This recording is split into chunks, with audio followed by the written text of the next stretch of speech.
Hello.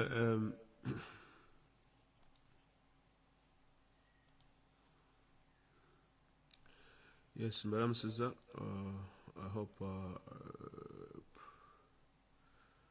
focus right. Yes, I hope everyone is okay and can subire bulambo me bulungi.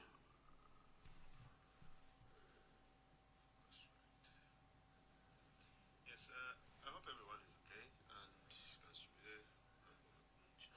All right. Basically, sigenda kubatwalira budde bwammwe bungi. Akasekende Ekyooto nkulamusiza, Claire nkulamusiza, Nachide Patricia nkulamusiza, Salissima wa alaikum salam, Nabasenya Lolvin, congratulations. Okay, returns to what? Oh, sorry. No, umutwe kanguterezemu katono.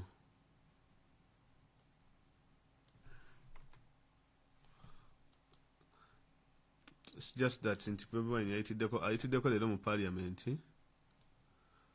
So kanguterezemu katono.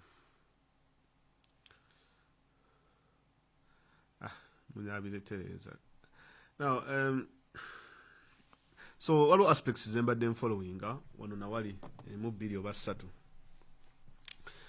Olw'ekibiina ky'Abannayuganda bawandiise ebbaluwa, Abannayuganda bali basatu oba bagiwandiikidde European Union mune bawandiikira n'Amerika. Kyokka bannaye abasajja bali awo nze n'okubamanya sibamanyi. What is funny is this. Nti bawandiise ebbaluwa mbu bagiwandiikidde European Union nti ereme kubeera misled n'ensonga abantu ba people power ze bagezaako okwaleginga nti Museveni azikola. It is funny because Museveni ali so desperate nti international community emutaddeko akazita akanene to the extent nti anyonya kakati abasajja abali ku ddoolo wano, abasajja abatalina byakola. Kati bakozesa n'abagaa nti mwana osobola okuwandiika yawe ekibaluwa okamplaininge mu European Union Parliament. Kubanga singa Museveni tatidde sanctions, singa tatidde bigenda maaso, why would he bother to use Ugandans abali ku kyeyo, whatever, abali mu exile, n'abakozesa mbu bawandiike ebbaluwa bagiwandiikira American Senate, whatever, bawandiikire ne European Union ku nsonga za Uganda. You see what is funny is this. These same people bali mu diaspora in exile. Why did they leave Uganda if at all ebigenda maaso mu Uganda bituufu? Bali awo n'okwamanya nze sibamanyi. Shiriwulira. I don't even know who those guys are. That's why I wouldn't bother to mention them. So bawandiise ebbaluwa mbu nga bawuninga simanyi biki bali okubavubuka sibamanyi naye nalabye just bawandiikako kati akakodyo kaliwe kati bawandiika ebbaluwa eyo then ne bagamba amawulire gaabwe Uganda kagiwandiikeko mwe muli monitor mwe muli New Vision, mwe muli lineguye lye bayita Red Pepper, then the Nile Post nti bawandiike nti waliwo Abannayuganda abagambye European Union musimanyi temukola we muti ne muti. Ne bawandiikira ne Senate oba mu America basisinkanya ani oyo gwe bawandiikidde. Basindika ambassador mulimu gumulemi okukola, ambassador wa diaspora yagenda mu America okusisinkana abantu bamitingira mu McDonald's, one of the McDonald's mu America. That is where the ambassador they brought. Ambassador mulimu gwa mulema kati ne bafuna abavubuka abali wano abalina okugenda ku job seekers ne reporting every week ne bawandiika ebbaluwa kyokka nga bali mu claiming asylum nti bali mu claiming asylum nti Uganda is not safe. So that is, to me it was interesting to see. Anyway, tujimaze. Okay, let me check my volume. Some of you are saying the volume. To me it was interesting to see. Anyway, so my volume is fine. So okay, simanyi kirwaki mungamba volume honestly. Okay, some people are complaining about the volume, but the simanyi mwana, either you upgrade your phones or what. But I always hate it whenever you tell me about your volume things. Kandabe wano kale katono. Okay. Sitala nnyo kwagala bintu bino. Sound no omuntu to. Kati mumpulira oba mutyawo oba kiri kityawo. Automatic kanyongezeeko ku gain ndabe. I think the volume should be fine. Our house we don't have. Sabera kujja tena ntandika kuwuza. Kati awo volume eri okay. See my volume. Okay. Sitala nnyo kwagala bintu bino. Sound no omuntu to. Kati mumpulira oba mutyawo oba kiri kityawo. Okay, volume eri clear kati addamu okuwoza volume zengenda ku blocking nga sigenda ku down.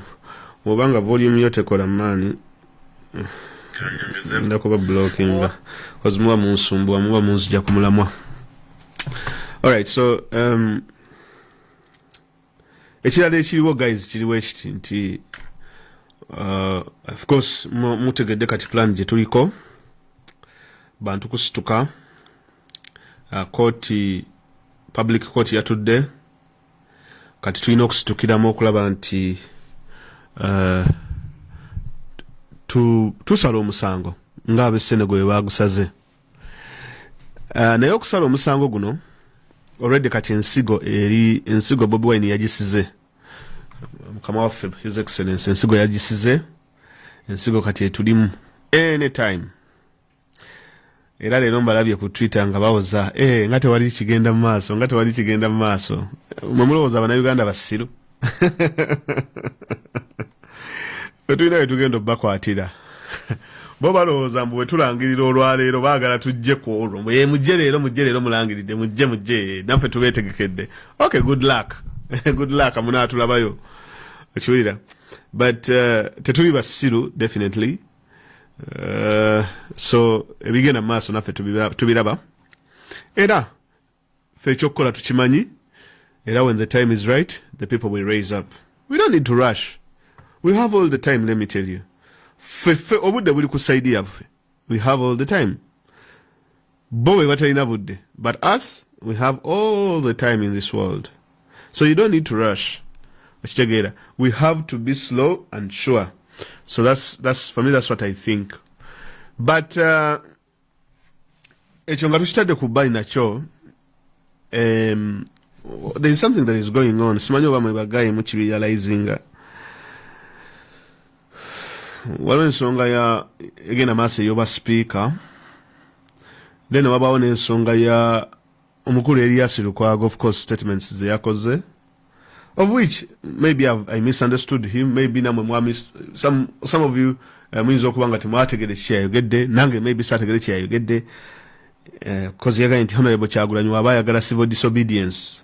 Kino kyagamba kooti y'abantu okutuula ebenga ebeera successful.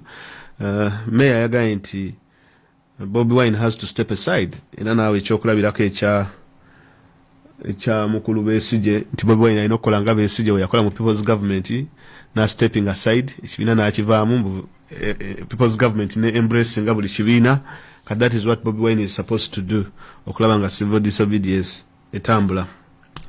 Kati it is funny nti Lukwago calls on Bobi Wine to step aside. Ngenda kubalaga ka clip ako. Mbadde sikyalaba NBS. Naye mbadde sikyalaba na Nile Post. Sibisoma sibiraba. But a friend of mine, of course, because these people are still going there, he sent me a clip. Nampereza ne article eyo.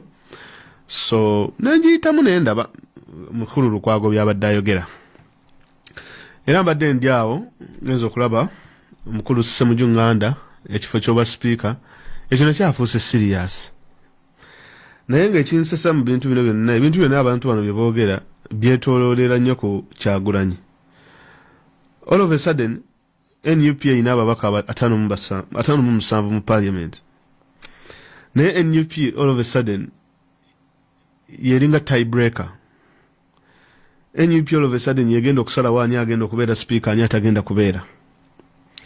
Whereas NUP might not have a candidate, but again ezanya role y'amaanyi nnyo kwani agenda okuba speaker nani atagenda kubeera. So lero omukulu Ssemujju Ibrahim Nganda abaddeko ku BBS n'ayanja ensonga eyo. So a friend of mine a very close friend nankubirako nanga amayanja kintu kya Ssemujju ekyo okirabye namugamba naye nkirabye nkitunuliremuko ndabe ekigenda maaso nanga nti ekintu kubanze ekintu kyoba speaker nakibaze bwe nti ngenda kubabulira my stand but first katusooke tulabe ensonga za omukulu amanyikiddwa nga Elias Lukwago kaklipu kano sikalinaako copyright kaklipu ka TV gye bayita NBS katuyize Lukwago byagambye omukulu Bobi Wine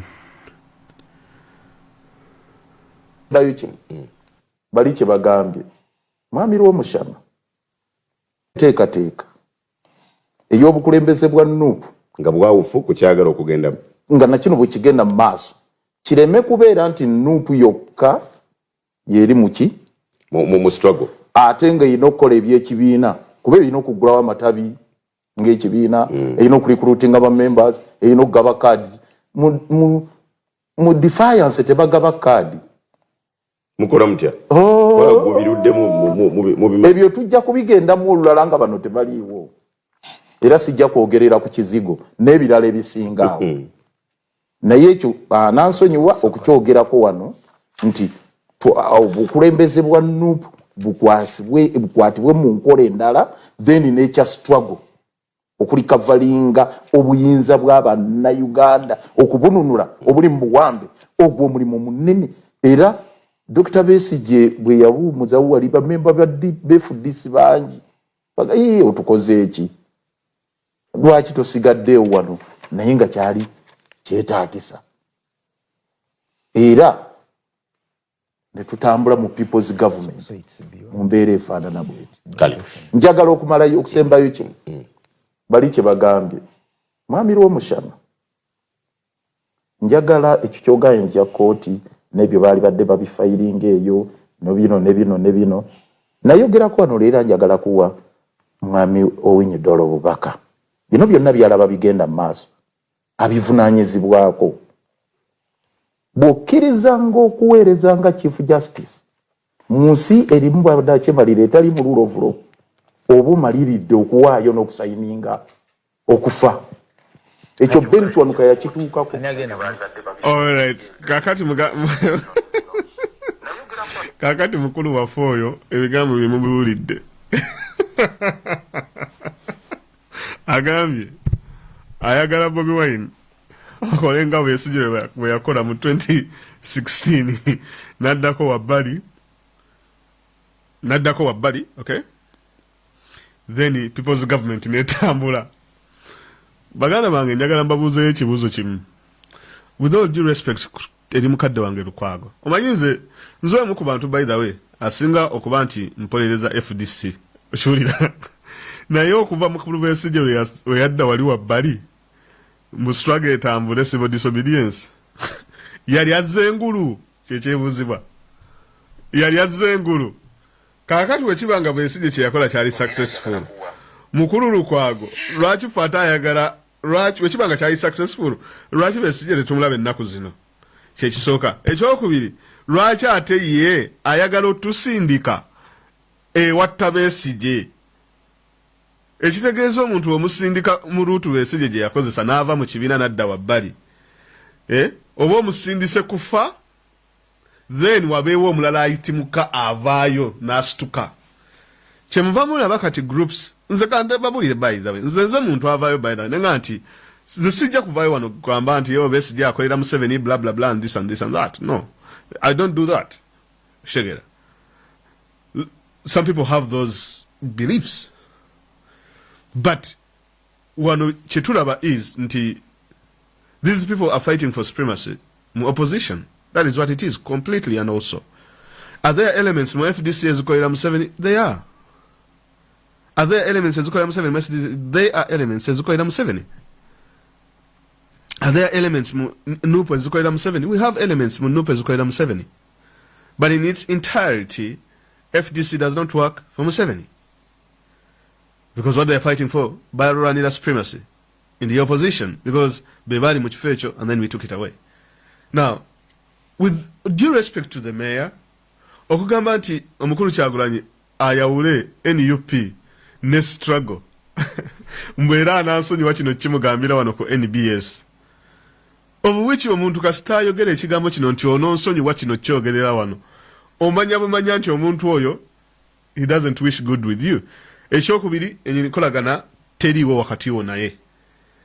Lukwago musajja Muganda olulimi ayogera lwe lumu ne Kyagulanyi kiki ekimuganda okgenda emagere. Nze sirabanga Lukwago ng'agenze magere nti batudde boogera ku nsonga zino.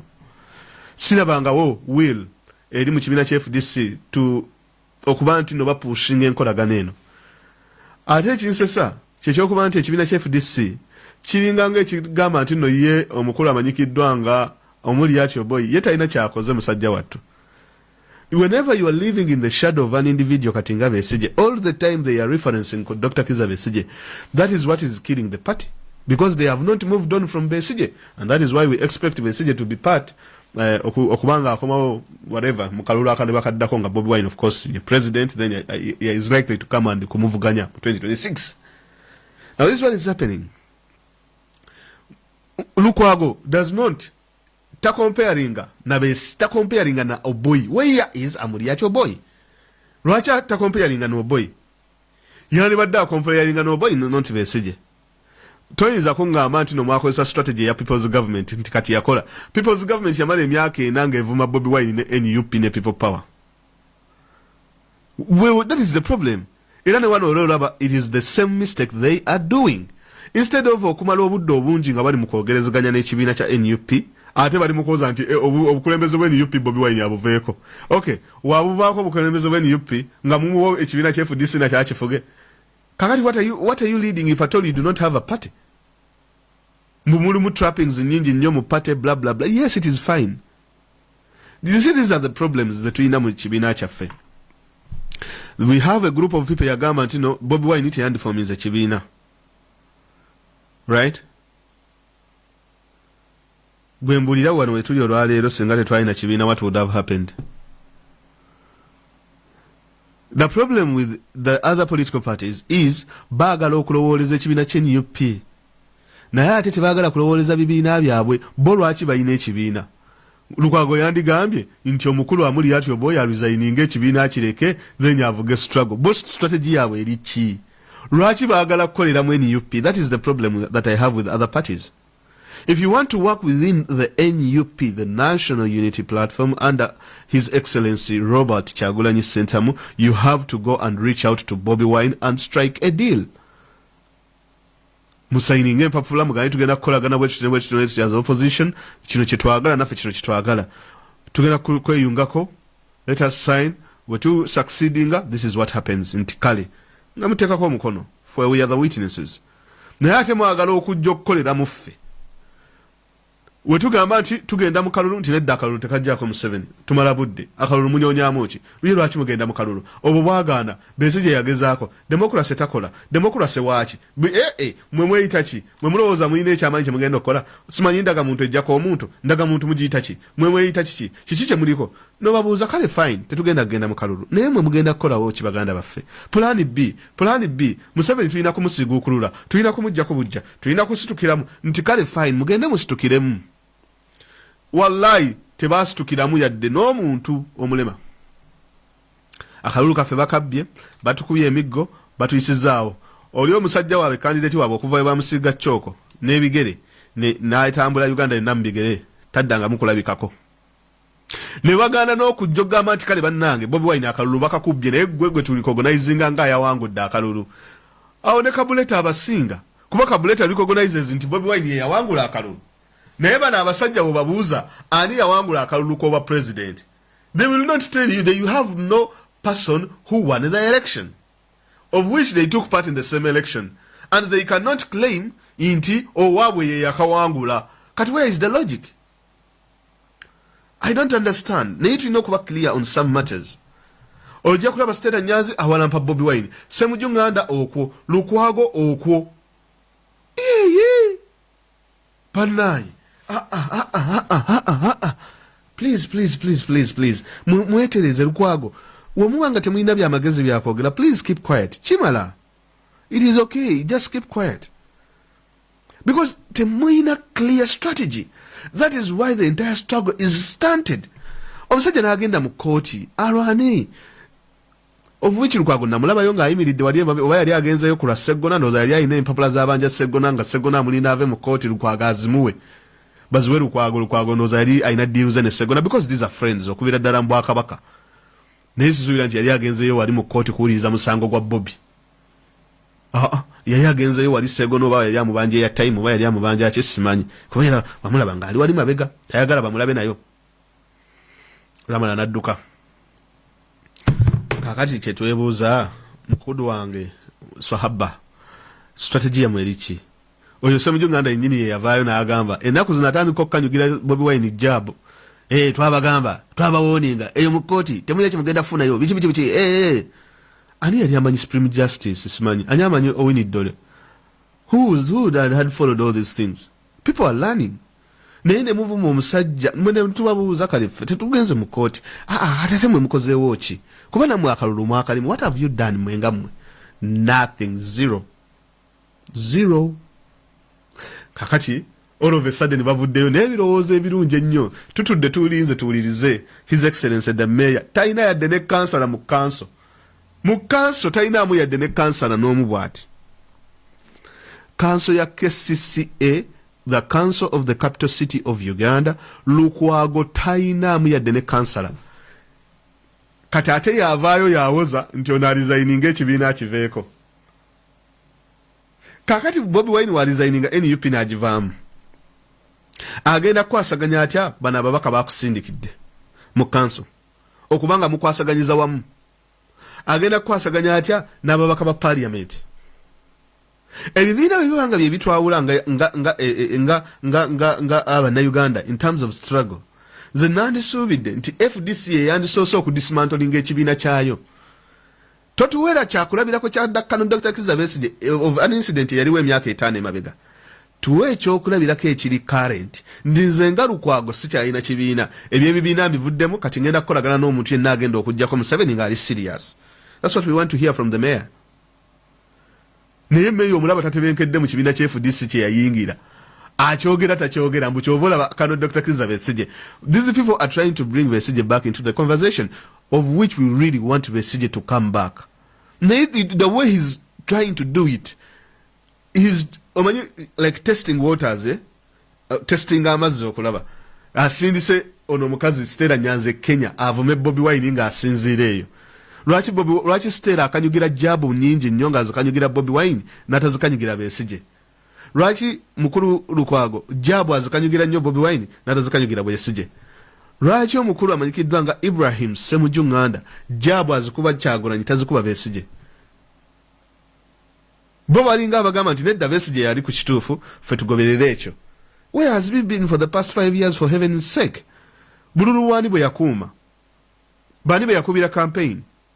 Where is Amuri Yacho boy? Lwaki mwe muvaayo ne mwogera? Oyo Amuri Yacho boy wano Bobi Wine we bamusiba ne bamukuba. Oboy yagamba teri kusiba campaign tugende maaso nga tukube campaign. Omwana Nyanza atuvumye Stella Nyanza atuvumye ku Facebook okufaako obufi. Baseka bali eri mabega baseka. Wada ekibavumye kibawemudde. Kibalina. Mundu menye. Ebintu byonna biri contradictory. With all due respect to my muganda wange Stella Nyanzi. Mwagala nnyo, I liked her. I'm one of the people who came out here nga abana Stella Nyanzi will be the perfect candidate for Kampala than Shamimu Nalende. I campaigned for Stella Nyanzi before I knew who she was. That is what it shows for me as a person okuba nti no omuntu wabanga akola ekituufu I can easily change my position. Whenever facts are brought to me nondaga facts nti this is what it is, I can change my position. Since muntu who follows blindly to the extent nti I would put my hand for someone okuba nti bagutemako nti okay ono omuntu ono nkuterawo n'omukono gwange. No, I can't.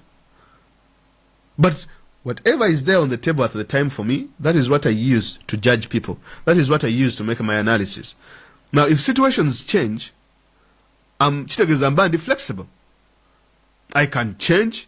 Then I say, okay, yeah, this is what happened. New facts have come to the table. And based on these facts, this is what I believe in. Then I gave up on Stella Nyanzi. But Stella Nyanzi told that I'm exile, until Museveni akunyonya, of which ng'ovuma Bobi Wine. Of which you're undermining Kyagulanyi. Doesn't work. Then you have these dogs of the Serekos. They are the same. Zona bazisindika zijje zivume. So now we know who pays these people to do the job. It is, if you see the name that is recurring over and over and over again, you know it is that person. It is Messenger that is sending these people. Why? Because he wants to come back into the game. Now this young person, bagamba nti ayagala kujja kuba president. Ono musajja gwe bayita Lukwago, bayagala kujja kuba president. Kakati, kirabye ekyanga okujja kuba president. Nti Bobi Wine resign, nze nzije.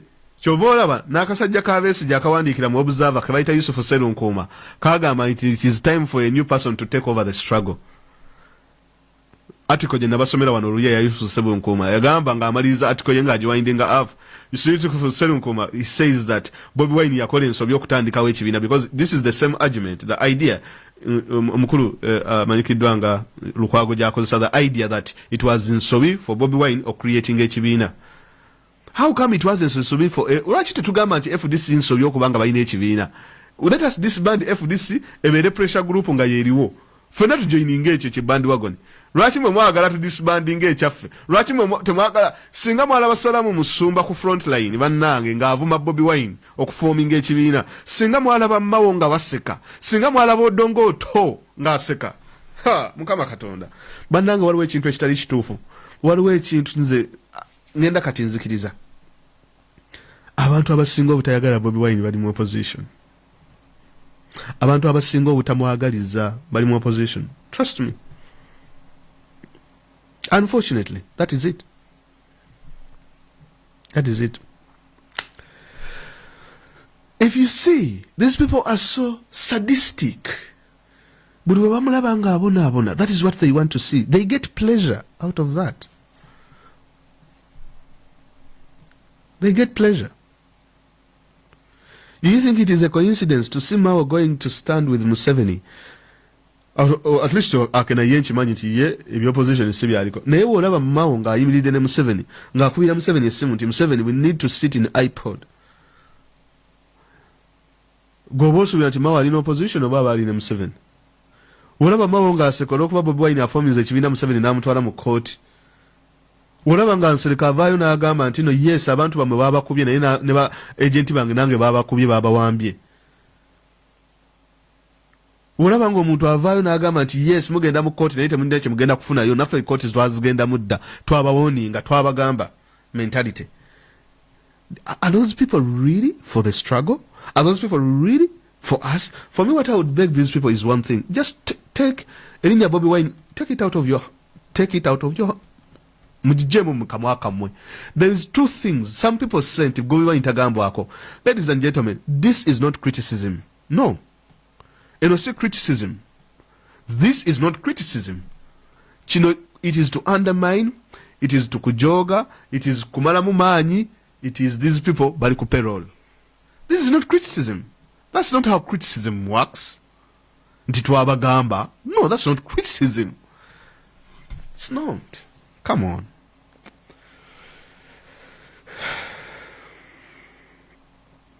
It's not. But unfortunately, if you see people like Lukwago, I don't know labanga ne numbers ali wali astudde ebitabo luli mu namba waba wandiika biki kati eno programs zino zibeera ku NBS ng'olina lw'omushana kolayije simanyi n'ono zambaali oba ogenda kuwandiika biki ne kiwanda. These people are not going to speak any historical facts, number one. They're not going to give you any statistics. They're not going to give you anything that you need to look up. Naye omukazi alina ebitabo alina agapapula oba asooka kufuna bbaluwa okujja ku radio ku TV okola. She doesn't stand up for the NUP whenever NUP is being attacked by the opposition on such radio and TV shows. How much is she paid? Right, tesobola ku boycotting shows. You know what, guys? I don't think I need to be on these shows anymore. Why doesn't she walk out? Why?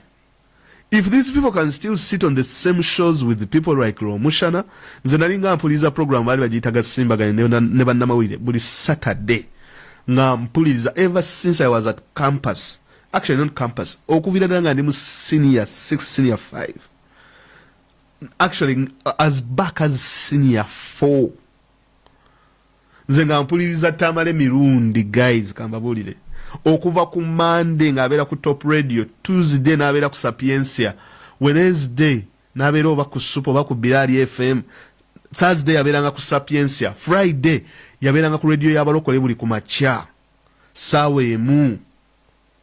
Nze nga mpuliriza kuva ku makya oyo tamanyi mirundi. That's where my journey in politics started. Saturday ng'abeera gasimbaganye ne bannamawulire. Kati Saturday nga tuwuliza gasimbaganye ne bannamawulire nga tuwuliza ne gundi Capital Gang. Then n'owuliza ne Kirizo Bagaana. Then n'owuliza Kirizo Bagaana buli Monday. Kati nga buli kaseera wano we bagenda Bulango ng'okyusa odda wano ng'odda wano ng'odda wano for over 8 years. Nga ndi mu ebyo mpuliriza. I gave up the program of gasimbaganye ne bannamawulire 3 years ago. Yeah, I've been on Hoyo guy. Mwanga Chivumbi, I liked him so much.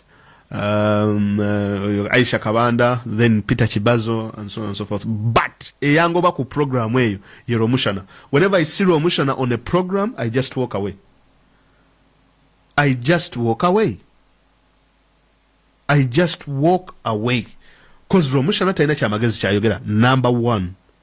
Number 2, he's there to undermine the people of Uganda. Completely. And also wakawira baganda bameka bagenda ku Radio West ne bogererayo, wakawira bagenda bameka bagenda ku Radio Paida ne bogererayo, Bobi Wine bamugana n'okwogererayo. What is Romushana doing on these radios? He's not, number 1, he's not fluent in Luganda Soka. Ekyokubiri, he's not even fluent in English. Ekyokusatu, what is he doing on Luganda radio talk shows? If at all he is there to communicate to the wider audience of the country, he should be on programs like The Frontline. He should be on English programs. For example, NTV The Sport. What is he doing on these programs? Well, here's the catch. It is mandatory, kakati, for any radio or TV station in the country. If you're having a radio talk show, or if you're having a TV talk show, Romushana ino kujiberako. Chobola ne ku BBS bamutekako. Gwe webuuze ku BBS akola coach. Webuuze ku gasimbagane ne bannamawulire. Could you really put Mwanga Chivumbi in the same room with Romushana? To discuss what? No, you tell me, to discuss what? Romushana, really, seriously, I just gave up. It has a woman could talk show. This one I just brought it up because Lukwago. Then someone brought it to my attention. I cannot. I have vowed never to listen to any talk show Ejikoro Mushana. I would rather get snippets of what I want. Gasimba gane najisarako. I don't listen to that crap. Ya BBS sijiwuliriza. Oba nyajiriko kastanda bakoro Mushana away. Because his mission is clear. Gwe mbuirayo kirungi kiki yavuddeyo n'ayogera ku Kyagulanyi. Mbuirayo kirungi kiki yali avuddeyo n'ayogera ku struggle. Buli kaseera awaana Museveni nga bw'alina amagezi. Buli kaseera awaana Museveni nga wa Job Batta ku radio ya Buganda, ku TV za Buganda, ku TV ezogera Oluganda, in Luganda language. Who is Romushana trying to communicate to? Why is he very trying? Cause trying one mumamuliriza abantu tebamumanyi na mumanya. Tebamumanyi. But why is he on these radio and TV stations? And you at times even see him ngavulunga kabaka. Romushana, Tomolese, Romushana. Really? I mean, seriously? Romushana, ye expert gomutekawo mu bantu bonna aboogera Oluganda? Ye Romushana yajjo twogerera ffe Abaganda? Eyo sibirimu. I gave up on those programs. Siwuliriza gasimbagane, siwuliriza anything. I can't. I would rather listen to NTV on the spot. Oba nempulirizamu Capital Gang. Nezibeerako ofolo nazo sitera nnyo zaagala. But it depends on ani ali ku program. Naye buli program gy'olabako Romushana, don't listen. Because tekuli kyamagezi kigenda kuvaamu. This is the plan. These are things that are hidden in plain sight. Bye tulina okumanya, bye tulina okulaba. That you have to connect the dots. Why is a person who is not a Muganda, who is speaking in Luganda, he has been able to be on each and every TV and radio station is really prominent in the country? Okay, tamere mirundi waberako sinako buzibu. I do understand. But he claims, Romushana claims, mbutaina chibina. He claims nti is an ex-ISO agent. Kati obono yali abega bichisima ina kumanya. Because taina chintu chayogera chili intelligent. That is the sort of intelligence organizations that we in Uganda. buli kaseera avuma baganda ku gundi ku radio ezo nadda ku Facebook n'avuma abaganda, and then Chibazo sits there naye n'aleeta mbulwa omushana ayina engeri gy'amuyita tugende tunywe kachai. I mean that foolery nze sibirimu. Baani abo bamuwanga Kivumbi ne batuula n'aka kasajja. It really kills me. Agende ku Radio West gy'aba byogerera oba ku radio simanyi baziyita ebikigundi lwaki tagenda n'abyogerera eyo. Bamulese ku CBS naye ajja ayogerere. What is this? What on earth is he speaking? So bad. Anyway,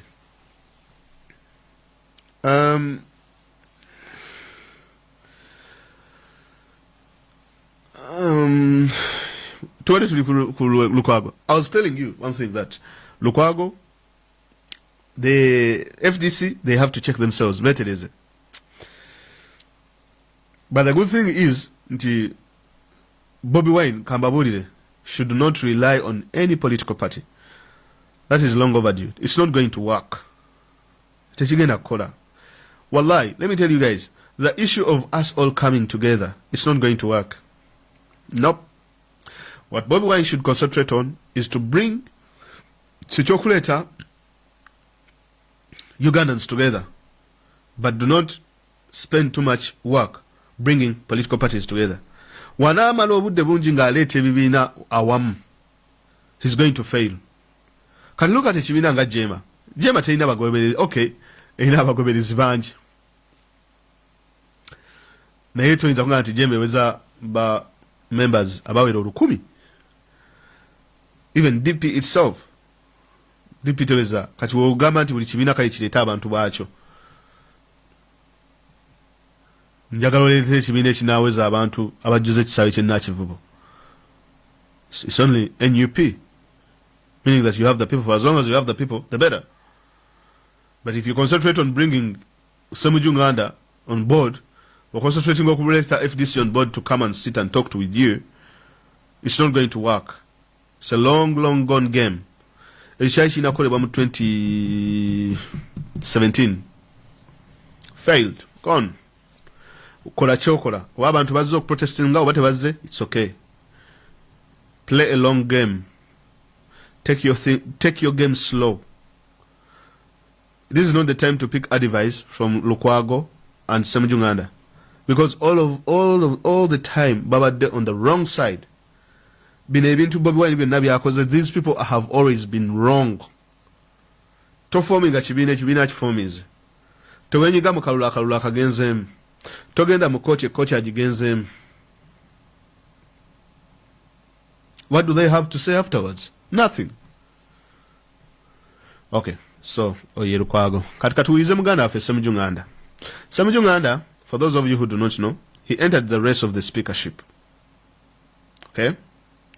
Mu parliament ya Uganda. Ekifo akyagala yeyokka opposition as a candidate. Mu kifo ky'obwa speaker ekyo, kokasi y'abalango yabuddeyo n'endoosinga omukulu amanyikiddwa nga Olanya. Oba ye Gilbert Olanya. Nedda si Gilbert Olanya. Olanya oyo Jacob, deputy speaker. Now, Kadaga, she's also fighting for her life as a speaker. As we speak right now, Kadaga, I think ayina emyaka 65, and I will tell you why that is important. Unfortunately, whereas President Tumina naye speaker kijja tubeera kizibu okubeera ne speaker, because tetulina majority mu parliament, and this is done by Museveni strategically to, of course, to own the parliament, nokukola kituyita gerrymandering. But there is a trend in the Jembaden following where I'm connecting the dots, and I'm going to show you why it is very important. Nadala mukaluka na akoba speaker. Then tulina okulaba speaker ki Bobi Wine gwe yandiyagadde. Number 1, nga president Bobi Wine, speaker ki gwe yandiyagadde. Ekyokubiri, tutunire on the other side as well. But for now, let us first bring Semujunganda ku ng'ayogera ku kintu ky'obwa sipiika nga bwe yabandiikidde abantu ab'enjawulo ab'ebibiina okumuwagira oba okuleeta abantu baabwe bamuwagire ku kifo ky'obwa sipiika. Naye ate abantu abamu abali NUP ne balaga nti tebagenda muwagira bagenda kuwagira Kadaga. It is very interesting, confusing but interesting. Let's see. Let's watch some UGANDA ku BBS. Sina copyright ku video no, copyright ya BBS. So BBS mwebereremu. Najja fene ntuyimirira. Nyenga gutuyimirira okuwa ekitiibwa yawummula. Ate nanga mukoowo akuze muntu mukulu. Watuka ku mukulu nanga njagala kubabuuza akate ngende. Nayogera ati n'amantu tuyimirira ntumusibula. Nze togenda kundani ngena kukadira mbukulembeze Katonda wampa obulamu bwaba tanyinyudde nga bukyali. It's not possible. Era ekyo nkakasa nsabira naawe tubeere balamu ndikomawo nenkikugaa nti saakugamba nange ndikujjukizanga olemeddeko ekyo olinjukiza nti nga tonawumenga nti akati mbulayo wiiki emu omule olwaleero mu house wawandikira opposition naye olaba opposition in fact ne June nakulabye press conference wagambye bwendaba ewa opposition n'atampagira oyo ne bw'okyogedde nja kuba mwewuunya buli opposition yena yandiwagidde Ssemujju Ibrahimu Nganda neero mu house walaba batandise okuvaako sina kuvaako balaze nti tebajja kuwagira omuli Asumani basaalirwa bampulidde bulungi aganze ndi tiimu Kadaga Joseph Sewungu n'abalala katambyako bankalina producer mpaka katambyako tulabe Honorable Ssemujju wano kyabagamba. Team Kadaga obviously. And you know that one, I'm not hiding myself. Don't ask me which team I am. I'm very clear, I'm Team Kadaga. People who are conducting themselves in a manner incompatible with their status as members of parliament. Brother Speaker, the rules of procedure of this parliament are very clear. It's quite simple. If members of parliament are trying to bribe fellow members of parliament to vote for them for the position. What is happening now is completely unprecedented. Madam Speaker, we have been electing speakers and the deputy speaker without monetizing this process. But when you look at what is going on now, you wonder whether this is going to be a transaction of parliament. Where are we heading to, Madam Speaker? Why should people use money to become speakers and deputy speakers of this parliament? We are mentioning, because some of you are trying to mention, I have had Chief Whip, when we are going for the NRM primaries, she said that she has been suffering from Kadaga throughout, the way she has suffered in the parliament. It is very known. She said it on the steps, and the cameras are available. May I have a question that I'm posing to you? Is it true that actually SEC does not want you when we are supporting you? Is it true, right, Honorable Speaker? I made. It will remain on record. There were negotiations that time.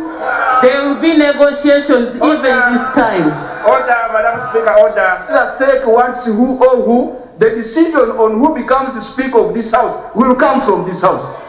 It will not come from Changwanzi. It will not come from State House. Honorable Lankawirwa does not speak for the Central Executive Committee. No, she's not the spokesperson of the Central Executive Committee. Further, I don't think the Central Executive Committee has the right to buy a future parliament before even they are elected. That's undemocratic. Webali oli ku BBS Terefayina amaaso ku ggwanga nze busuulwa mu nyumba oba mu house oba mu studio ndine Honorable Ibrahim Ssemujju Nganda.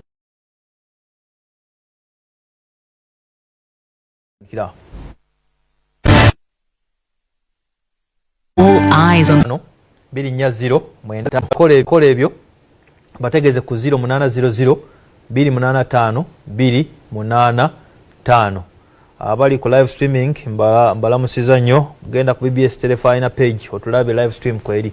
Honorable Ssemujju nkubuuzizza lwaki aba opposition bewasoose n'okuwandikira okwekwata byo n'ogamba nti atawagire Ssemujju nga opposition ajja kuba yeewunyisa bakulazeeko nti batandise okutagaataga embaligazize.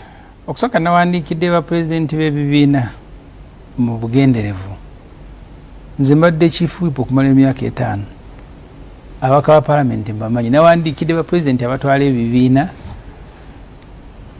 ebyembi kati ate owajje amapulezidenti ye president yennyini ate gwe nawandikidde nga ndowooza nti bapulezidenti bananyambako ku babaka baabwe abatuswaza ne bawalekawo opposition ne bawagira owenarem wakati mbadde n'abanuupu babiri Honorable Sewungu ne Honorable Oshabe Nsamba naye kati kyemanyi pulezidenti waabwe olwokuba yafunye ebbaluwa nze ndowooza nti munde bajja ku nsonga eyo kugyogerako kubanga kizibuwala nze banga lembedde chief opposition whip ng'okaluubirirwa nnyo mbeera nga abagenzi ku lutalo nakyo kibayita friendly fire niweesanga nga mwagenze kulwanyisa mulaba ali eri ng'ate omuntu bwe muli mu kibinja ekimu atakukuba amasasi ebigere omudumu agwolekeza gwe era olutalo bwe mutaweera luyinza obbalema ne mutandika okulwanagana nabo naye njala kulowooza nti abana abavuddeyo nga Honorable Sewungu okusooka kampanya abantu ekitiibwa buli omu okwesalirawo kubasinzagana muntu kuwagiranyisa mulaba ali eri ng'ate omuntu bwe muli mu kibinja ekimu oba mumpulira oyo abadde Ssemujunganda bambi yeesimbyeyo then noono omukulu gwe bayita Owansereko mbona naye ayagala kwesimbawo ku bwammeeya kakati kambabuulire kyekiriwo kati kambabuulire ekiriwo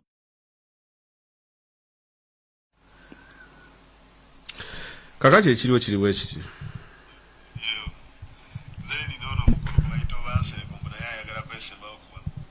ekiriwo kiriwo ekiti number 1 nze kye nandilabye nga NUP twakoze bulungi ekisookera ddala obutaleeta candidate mu kalulu ako. Ekyokubiri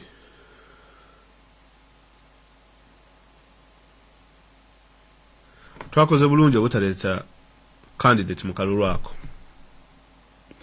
Ekyokubiri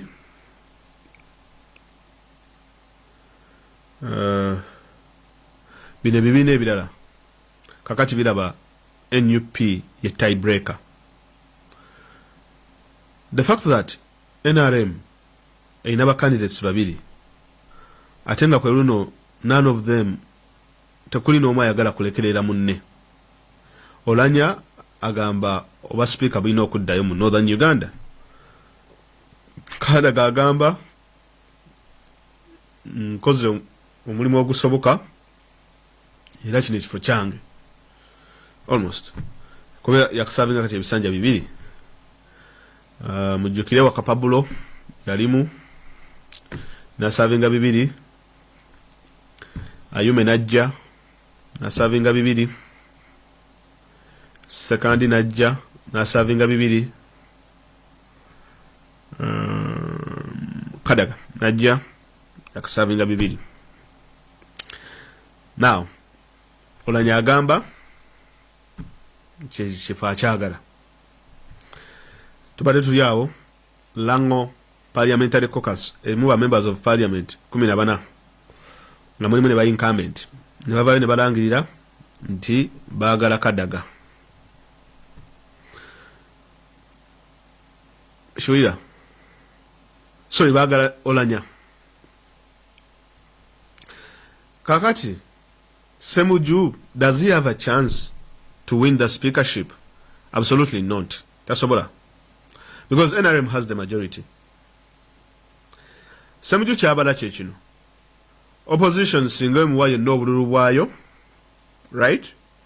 Then inatoolako ne kuba NRM just in case Olanyaze ne Kadaga ne bajja ne bawuzaamu obululu bwabwe, then inatoolako ku bululu obwo, then abasobola okuyitawo. The other thing Semuju kyabala is nti akalulu k'oba member of parliament kali tribal. Definitely kali tribal. Chobola, I always laugh when people talk about tribalism. Then why do we have the Lango Parliamentary Caucus? The Acholi sub-region. Why do we have Buganda Caucus? Why do we have the Ankole Simanyu Caucus? Why do we have Busoga because of it here? Why do we have caucuses in the Parliament of Uganda as representing these particular regions? Nti Buganda Caucus, Lango Caucus. It means that these caucuses will be prompted to vote on tribal lines in case wabanga bayina candidate in a particular election that is to deal with the Parliament of Uganda. But the only caucus etali pure mu parliament ya Uganda is the Buganda caucus. Buganda caucus is a mixture of people from different, it's some sort of a mixed bag, a mixed bag. Mani, for those of you abali balide ku Skittles, is it Skittles? Babita Skittles. Bulinga mapesa. Ogenda n'okakwata n'ojjamu akabulu, aka red, aka yellow, aka pinky. It's a mixed bag. Kali Buganda caucus is nothing that you can count on. That is okuvira ddala emabega 2016 n'okuddayo eri walinga tosobola gibalirako because Buganda caucus yali ejjuddemu a mixed bag of people from different tribes. Kozo ojja kusulira bakuteesa bali mu Buganda caucus, Bashasi Muserule bali mu Buganda caucus. Sashi Muserule will vote with the NRM. Kitegeera. Naye on the other hand, ojja kusulira nti people naddala zino caucuses zivotinga so much on the tribal line. Chovalaba Lango sub caucus, whatever, Lango caucus eya endorses Oranya. Number one, a point giteke wabali. Now, Semuju obululu abujjawa. Semuju is banking on the fact that NUP eyina ababaka 5 abali solid. Ababaka abo singa bonna bajja ne bamuwa akalulu n'abejjulako ku bwa Kadaga n'abejjulako ne ku bwa Oranya ne beeyawuzaamu because Semuju is likely to get friendly votes from some parts of the eastern Uganda, Uganda.AND Mafabi, Akakaina. Then if we Western Uganda simanyi oba ayinza okufunayo akalulu. Ayinza okufunayo akalulu. You don't even know, but it is highly impossible okufuna akalulu mu Western Uganda akoba parliamentarian. So Semuju talinayo kalulu. So he's banking on Buganda, of which he's banking on kuba member of parliament Abakyagulanyi. Gwe yakamala okuvuma nti no kye kyali kimututte mu court twamugamba yali anyonyaayo ki. Muyamuwandiikidde. Amanyi abantu politics we Uganda simanyi lwaki. Mwekamba bulire politics ennaku zino abantu gye do you know the reason? Owandiikira Bobi Wine ebbaluwa mbw'omusaba ono tali serious. He doesn't want parliamentary membership. Bobi Wine si muntu wa bbaluwa. He's not a bbaluwa man. Ogiwandiikira nga awandiikira Katolwa mambu g'osaba akuwe ababaka ba parliament. Bino wandibaddemu abiteesaako dda ne Kyagulanyi singa wali oyagala influencing ba members of parliament be balonde ggwe. Wandibaddemu abiteesaako dda ne Kyagulanyi. N'ogenda n'omusisinkana ne weekubya ekifaananyi naye. Kakati ssaawa za leero wandibadde olina magere. W'obanga olaba magere egenda kuyisaamu. Naye mbu n'abawandiikidde amabaluwa. Naye wannaye FDC mwagala otujooga. Mbu ng'ambasaba agambe abantu be bampagire. Mukulu gwe twali tukulabyeko ddi ng'olinnyeeko emagere ogenza okukyalira ku Bobi.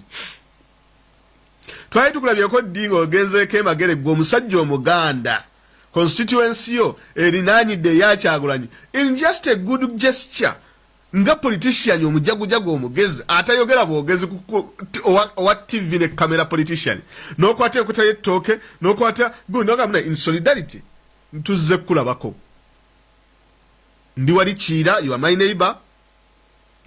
Naye ndese tulino munnaye tukwatagane nkuze kusaasirako Semuju talabikangako. Mukakati atawandiise ebbaluwa ayagala Bobi Wine agamba ababaka be 5 nti bamuwagire. Semuju tali serious. Ngenda babulira lwaki era ngenda babulira lwaki Semuju ali mu kalulu kano. Ensonga eriwo. Semuju is here to battle. Temuwulidde ababaka nga bayomba nti ssente ziri mu kanyugibwa ziri eno zidde eno zidde eri. This is the thing. Museveni is at loggerheads with Kadaga. Museveni akimanyi singa dropping a Kadaga, right? Kuchoba speaker ajja kuba amukutuddeko ebiwawaatiro. So what Museveni is looking for is Kadaga walemerako okwesimba kuchoba speaker. Right? What is going to happen is this. Bagenda mukuba akalulu. Then ajja mukwatamu Echoba minister or something. Because he needs Kadaga's support. Jave wawe kamuli. Number 1. Number 2. Kadaga goes in the same... Sorry, Kadaga versus Olanya. This is the thing that is happening. Abasinga kumuche mutalaba. Museveni, he's trying to galvanize the northern part of Uganda, solidifying as a stronghold for the NRM. Okuva Lina Zedriga we yalinya mu northern Uganda had turned. It had turned completely. It turned, in fact. Olanya yakola omulimu gwa amaanyi nnyo okusettinga ebikosi by'abavubuka ne balumba offices za NUP ne bazikuba. Teri offices ze balumba mu Uganda nga offices za North. Bayonona offices za North ne bazikuba all the time nga bazitta. So Museveni is aware he's unpopular in the North. That is why he's most likely to back Olanya. Now, when he backs Olanya, what does this mean? He's trying to, because he's given up on Buganda, he's giving up on the East. Then he is trying to make sure that North asobola okubanga controlling and as well as the West, because that's where he hails from. Now, if I have the North and the West, then I just need one other battleground. That's what he's counting. Why? Number one, let us look at his appointments. Police, Martin Okothochora. Deputy, Paul Lokech. Recently, he had meetings about police, but he met Paul Lokech with a group of police officers. In it, Chief Justice Alphonse Owinidoro, Avawa, Northern Uganda. Okay. Speaker Olanya is in the lead. From where? Northern Uganda. Hey, okay. Ani omulala mumpa amanya. Made ndakatono. Bera bidde Olanya yeah, omulala yono. Opposition ainayo abantu be. Robert Mao. From where? Northern Uganda. What have Robert Mao's actions been of lately? Okay. Ani omulala Jimmy Akena. From where? Northern Uganda. Wait. Okay. Now it is starting to make sense, isn't it? So kakati akwatene speaker na ya mubawe. In exchange for kusagura ground ya North, bakwate buli wa NUP yasigalidde nga bamuyina on every level. Wanyanyo no third, so second deputy prime minister, ba third deputy prime minister yani Kirunda Kive Ijinja. Appointment season na chobola ne bana bakazi ba Betty Amonji bonna. Appointment season na izibadde zo Buganda ez'amaanyi. In fact, ne deputy president temwe wala ayinzo mujjeyo to send a message. I'm with you. Kati nafe Bobi Wine wamala okulayira. I think yes sawa na ya drawing a line. Because appointment season is very, very crucial. Why is Museveni doing all this? He is creating a system whereby he has his commanders from the West, that is our Kandiho, Sabiti, Bani, they are the top commanders. Then have a group of subordinates who are going to execute everything that these top commanders, Zababa Bakozechi, Zababa subordinates. And we all know when it comes to execution, there is no region that executes.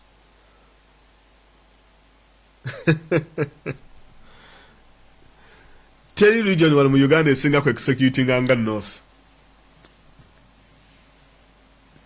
Chobola babo bajja kukikulaga lwatu owunyi dola akugambe nti nze yes mzee yo muzango ngenda kugusala bulungi tokitya ekintu kye tutalabanga nako naffe ne kitewunyiza Chief Justice nakola ekintu ekifaanana nawe ekityo owunyi dola tutotya ogongulina mu ttaano ngenda kugusala bulungi ntiye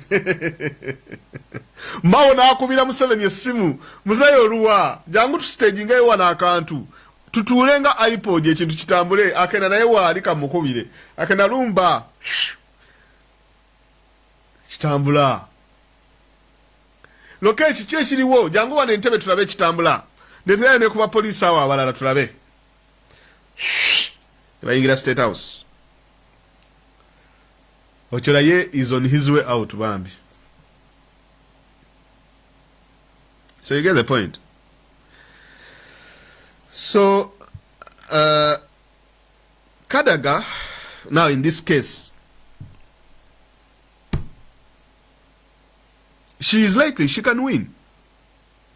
She can win. But she needs the support of NUP. She needs the support of the FDC. And this is where Semuju comes in. Semuju wa Jamukalulu Kano. Does he benefit Kadaga, or does he hurt Kadaga's prospects of becoming speaker? That's the question you should be asking. The fact that argument Semuju jareta natuwa Semuju natugamba nti nedda nze ndi Mukalulu Kano olw'okuba nti twagala opposition yebeeremu ne candidate eyo argument tekola. Because Semuju knows very well whenever we were going in the 2021 election, he's the same gentleman ayavayo natugamba nti Museveni tawangula mu Kalulu temutawaana. Here is Semuju partaking in a parliamentary election as well as partaking in a speakership election. Kati Semuju ekikola kiki? Number one,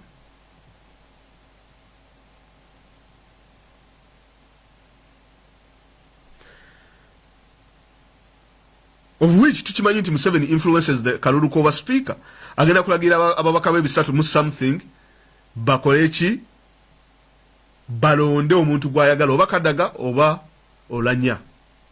But nze mundabe yange, if you ask me, okujja kwa Semuju nkulaba mu Olanya.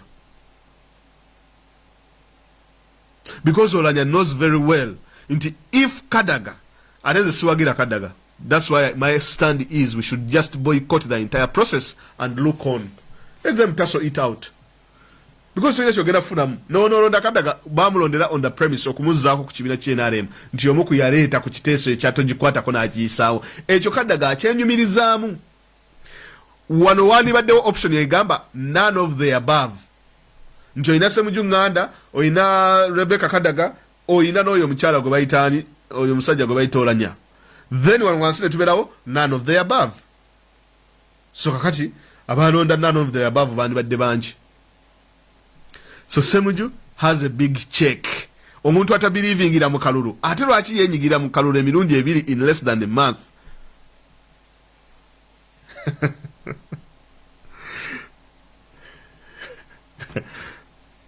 I don't know. Because for him narrative yegamba nedda tulina okubayo ne candidate as the opposition okutuukiriza omukolo.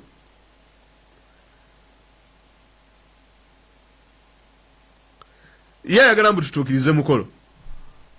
No, mina si kutuukiriza mukolo, my friend. Olanya akimanyi nti nno ayina sub-region, ayina northern MPs bonna. Museveni ali likely omuwandako eddusu.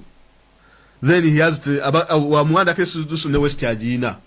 Kati abasigaziza east of which east nabo bali tribal bagenda kulonda Kadaga. Kyobola basumani basayirwa abayo n'agamba Kadaga. East bonna bagenda kulonda Kadaga. Kati jukira Buganda ebefuuse whatever Buganda and NUP MPs beba bafuuse ba block swing vote. We waliwo obululu bwabwe, they are likely to tip the balance. So Buganda is a swing vote. Kati okujja kwa Semuju splits the entire votes eza Kadaga completely. And also, who is financing Semuju? Well, who is Kadaga's biggest opponent? Why are MPs complaining into sente zitingana all over the place? Abana bafa NUP bonna batandise do bagulagula kyemmanyi. the best thing to do is just boycott the entire election. You don't need to partake in this. You don't need to partake. Hey,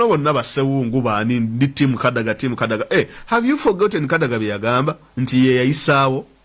Okay, fine, tuyinza ogamba nti kale Kadaga ayinza okuba yakikola in the moment, but still, let me tell you one thing. Because ojaja kugamba kale Mayanja, Bobi Wine ye president, whom would you have liked to be a speaker of the house? Bobi Wine kati ye president, Bobi Wine speaker kigo yandiyagadde wakati woolanya ne Kadaga. Let us bring it to that point. Definitely, Bobi Wine would have wanted Kadaga to be the Speaker of the House. Because Kadaga has never attacked NUP offices in Busoga. Kadaga tayambazanga ko bavubuka ba NUP masati ne bagenda ne bakuba abantu bafe mu offices NUP. Olanya yakikola. Olanya yagenda n'akwata abavubuka n'abambaza amasati bolenge betwakwatiranga ssente wano ne tubaweereza bolenge ne bagenda ne bakuba abaana baffe mu offices zaffe bonna ne babakuba emiggo balina ze drigawo n'abakyala abalimu ne bababbako n'essimu ezisimu zaaliko mobile money ne bazibba. Olanyanga yabikola ebyo kyokka kati he's causing up with Semuju in politics. Chovola Bobi Wine has to create his own MPs.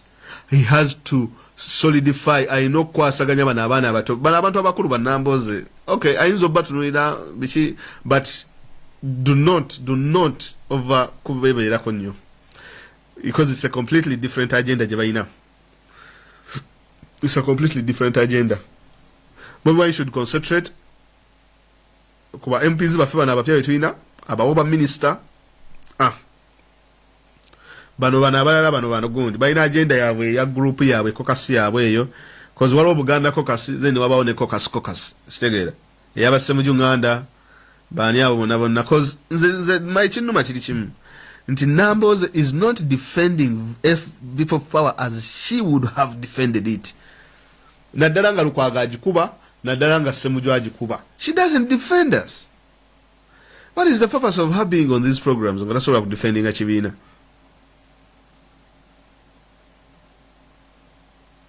So basically, but that is what Museveni is doing. He's galvanizing the northern region of Uganda. Then I got as soldiers for hire. Temwewunya nga recruitments ezisinga eziri maje ezayongera mu SFC police ziva mu north. That's what is going to happen. Then they will embed propaganda in them. Abantu webati tebabagala tebakolagana namwe tebabagala ngako. You know, I've always interacted with some of the people in the north, but you can see that sort of hatred. Not all of them. This is just the naked truth. To be money, we know the problem is people do not want to study history, and this is what happens. You see the people, our brothers and sisters from the north. This is what happened. For them, some of them, I will use the statement of some think the people in Uganda have not moved on from the situation that happened in 60s. Number one. Number two, the idea that, because most people say, because if you go to the north, depending on whom you ask, some people will say that, oh, Bote was the best president. That is a very, very common, it's something common. If you go, especially I think in areas of Acholi, is that where Obote came from? I think it was Obote Acholi. Yeah, I think it was an Acholi. If you go to those areas, yeah, they will say that Obote was the best president, right? Now, that's not a very popular opinion in the central region of Buganda, right? It's not quite popular, as well as it's not quite popular in the West, right? Now, Chovolaba, we always struggle. I always struggle as a person. If someone asked me as a historian, who is the founding father of Uganda? Who is the father of nation? Who is the father of the nation of Uganda? Now, the characteristics of the father of the nation, we were looking at an idol alinga Jomo Kenyatta, an idol alinga Julius Nyerere, who is able to bring the entire country together. He has not marginalized one region against the other. Now he has not used the military to usurp oba okukwala obukulembeze oba okunyigiriza ekitundu ekimu ku kirala. You're looking for that balance. A founding father of the nation. As we speak today, we have never had a founding father. If Mutesa would have been a good founding father, I don't know. But he was not given that chance. For 3 years that he spent in power, Mutesa, Yamalo Budde Bunji, unfortunately, nga alimukurana on how Uganda should be governed. Shegera, on how Uganda should be governed. Now some people will say, oh, Museveni, come on, you're joking, right? Because look at here, Museveni, for the past, I don't know how many years, as maze alimuku destabilizing the entire country. Northern region yabakubye olutalo okumala emyaka 2. Against Kasesa Tsebase, wano Buganda achitukoze. I mean, is that a founding, are those founding fathers? No. Founding father yemutasobola okukola peace. He's a person who relinquishes power naga obuyinza mbutadde mbuwaddeyo. Bas ngeze. The Mandela style is a founding father because the trappings of power, no kwagala okweremeza mbukulembeze, no kwagala ogamba nti no, nja kubeerawo paka last. Ekyo yakitereeza mu ntandikwa n'akimanya nti obukulembeze nina obbuwaayo peacefully. Obote teyalina kirowoozo nti alina okuwaayo obukulembeze peacefully. So that disqualifies him as a founding father of the nation. Ekyokubiri, naye teyalina kirowoozo nti ajja kuwaayo obukulembeze peacefully. Eyo element oba tugirina, you do not qualify to be a founding father. Naye tasobola kubeera founding father, unfortunately. Because if we go to Kenya, Kenyatta handed over to Moi. If we go to Nyerere, he handed over to Ali Hassan Mwinyi. If we go to Mandela, he handed over to Thabo Mbeki. Wogenda Botswana, Celeste Kama handed over to, is it Kasumile or something? So, those are the elements that were in terms of characteristics that were in the founding father of a nation. Now, what are outliers between Zogamakai? These ones is a special. People like Nkwame Nkrumah or Sajefo. Whereas he was just toppled, he had done enough to be recognized as the founding Ghana of the state of Ghana. In it. If you go to Nigeria, there are the same things that you're faced with. Nigeria had, I don't know, what was it, 14 presidents by 1990. 14 presidents and 2 civil wars. Uganda by 1990, we had, I don't know what, 8 presidents and 3 civil wars. So that's the problem. Now, some people, the problem is this, some people in Buganda have not forgotten what happened in the 60s. As well as some people in the north have not forgotten what happened in the 60s. Now, it has been generational, that it has been carried on from one generation to another. Right? But that is being broken apart. Why? Because most of the people, they are now trying to think for themselves, trying to see how to create some sort of cohesion between the north and the south, like you would term it. Right? Now, what Museveni is going to do is this, trying to bring back those differences and use them to mobilize in the north against the south. Well, that's just a theory, anyway. But our brothers and sisters in the north, they should know. He has used us completely, we know. This is before for Musimanya to the vice president Yayebaka. This is before for Musimanya about the speaker, about the deputy speaker, about the IGP. It is like giving a district. It doesn't do anything.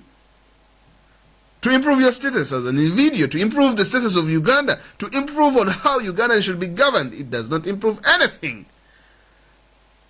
What he is doing is, Okozesa, people from a particular area as subordinates to follow orders, and when push comes to shove, they are the people that will be thrown under the bus. Because Museveni is tired of getting the Kaihuras and throwing them under the bus. He's tired. He's tired of getting his people like the Sabitis Muzei to be put on lists of Magnitsky sanctions. He doesn't want that. He wants people from another region. And then he controls from the background. Magnitsky whenever kube nyonyalo cage.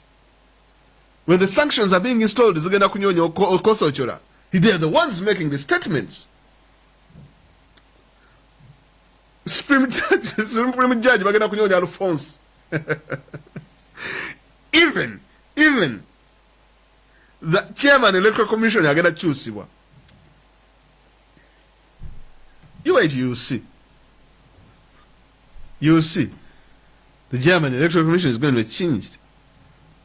So have more recruitments and make sure that you get these people into a target whereby baba bengako sanctions, gobamaloko sanctions ngobajjawo ngoleta abalala from that region. Bonna bagenda okumaliriza ngobakubiyeko bonna bagenda okumaliriza nga bebali mu target z'abazungu. Whatever.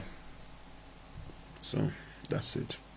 Anyway, unless if you guys have anything else to say, but so if you don't have anything to say,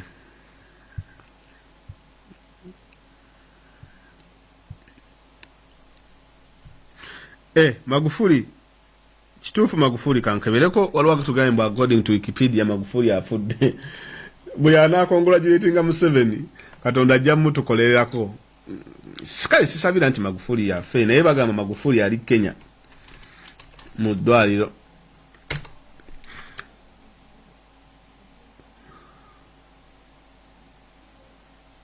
Bannange mwe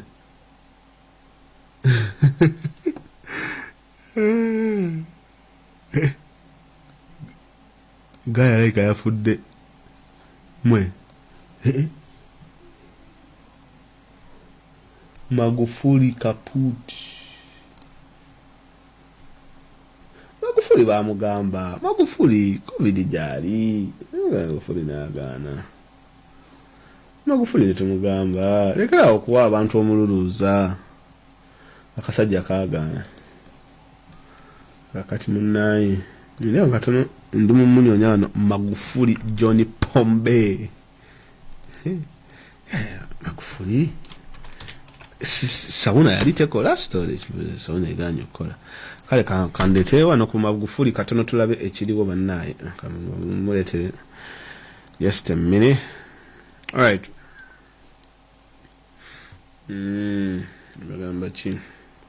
All right. John Magufuli questions raised over missing Tanzanian leader. Questions have been raised over the health of Tanzanian President John Magufuli, who has not been seen in public for 11 days. Opposition leader Tundu Lissu has told the BBC that according to his sources, the president is being treated in a hospital for coronavirus in Kenya. BBC has not been able to verify this report independently. Magufuli has faced criticism for his handling of the COVID-19, with his government refusing to buy vaccines. The East African nation has not published its coronavirus cases since May. The 61-year-old, the 61-year-old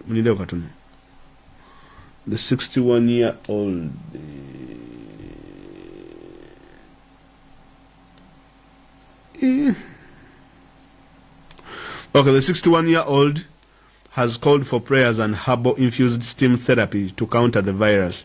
Earlier this month at the funeral for a top presidential AD, Mr. Magufuli said Tanzania has defeated COVID-19 last year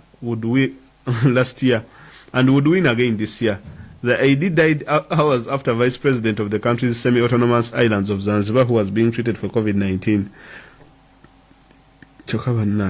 Silence is irresponsible. Mr. Tundu Lissu says he was told that President Magufuli had flown to Kenya for treatment at Nairobi Hospital on Monday night. According to the opposition leader, the president has suffered a cardiac arrest and is in critical condition. There has been non-official response from the government, which has warned against publishing unverified information about the Tanzanian leader who was last seen at an official event in Tanzania on the 27th of February. Nairobi Hospital has also said it could not comment. Gaya Fudde. Mr. Tundu Lissu told the BBC that the government's silence was fueling rumors and was irresponsible, and the government's health should not be a private matter. It will not be a surprise to Tanzanians that Magufuli had contracted coronavirus, as he had been reckless in the face of the virus, he said. He has never worn a mask. He has been going to mass public gatherings without taking any precautions that people are taking all around the world. Tundu Lissu told the BBC from exile in Belgium. This is someone who has repeatedly and publicly trashed established medicine. He's relied on prayers and herbal concoctions of unproven value. The 53-year-old alleged that the Tanzanian finance minister, Philip Mpango, was also treated at the same hospital in Kenya's capital. Analysis. It would be an explosive development if President Magufuli was confirmed to be suffering from COVID-19. The disease he has conspicuously spent months denying the threat from. Aside from the potential implications of the Tanzania's government, if he is indeed seriously ill, for his critics, the diagnosis and treatment abroad would be proof of a strategy towards the disease. In the absence of any official data, there is no way of knowing the true extent of coronavirus infections in Tanzania. That in recent weeks there has been increasing concern about the spike in cases. If the president were to be among those recently infected, it would be a grim vindication for those who have been warning against ignoring the spread of the virus. Byebyo Magufuli bagamba yafunye heart attack kali mu cardiac arrest man. Mumanyi mujukira wigayo bayita Nkurunziza yamukuba nafa. Ate Nkurunziza yali akola ddwiro, yalina bachelors mu sports science. Ngadduka emisinde, adduka ekyalo kiramba. Nkurunziza munnaye ye president yasooka okufa corona.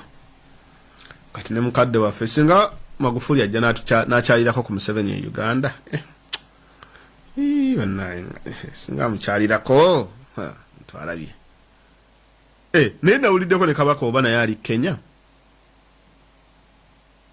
Maybe. Anyway, simanyi. Anyway guys, thank you very much and have a good night. Bye bye.